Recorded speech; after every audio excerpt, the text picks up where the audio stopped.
Hi, and welcome back to the Professional Bartending School of San Antonio. What we are going to talk about today is equipment. Now, equipment is important. You may or may not need it wherever you go. Sometimes they're very specific about the equipment they want you to use at their establishment. If not, it's always good to have your own. These are also important to have if you plan on doing private events on your own as well. What we're first going to go over is spoons. Now we have spoons here. We have ones that are straight in the middle, and this has a muddler on top, which is super useful.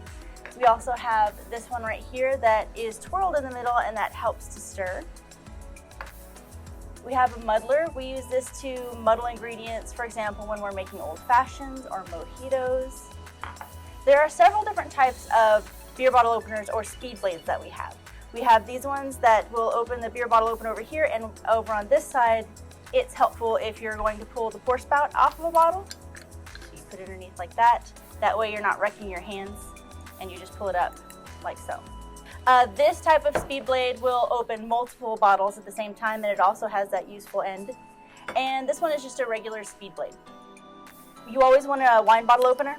This also has a beer bottle opener on one side. I find it useful to have several wine bottle openers because I have had them break while I was working. So I recommend having at least two. We also have pour spouts. These are important if you're working private events. Your ice scoop, your measuring devices. Now, some people like their free pour, but some places are very, very strict about what you need and how you use it. So we have this one jigger, which is 1 ounce on top and has 2 ounce measure on the bottom. Then we have this one over here, which has 1.5 ounces up top, and then over here it has 3 ounces. I recommend having both of them. Over here we have your small tin, your large mixing tin, as well as your pint glass. Depends on what you are most comfortable with using. If you're working somewhere super fast paced, it might be important to have your small and your large tin. You can mix more ingredients in there for more cocktails at one time. I prefer to use my pint glass while I'm working because I can see what I'm putting in here, and my customers can also see what I'm putting in here.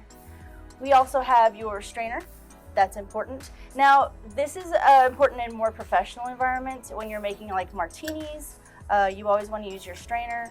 If you're working somewhere that's super fast paced, you can always strain using your pint glass and your tin. Over here, we have your salt and your sugar rimmer. Salt is on top, sugar is typically on the bottom. Then this top part, we have a little sponge. Now, what you put on this sponge would be something like Rose's lime juice if you're working somewhere that has a lot of margaritas, or if you're working somewhere that has a huge variety of different types of drinks where you need to put something on the rim, I recommend using simple syrup. Now, if you want to just kind of scale back and you're kind of on a budget, I recommend at the very, very least having a tin and a speed blade wherever you go to work. You always want to have the tools of your trade, and you can just build on top of that. I want to go ahead and thank you today for being here with us, and make sure to join us again. Have a great one.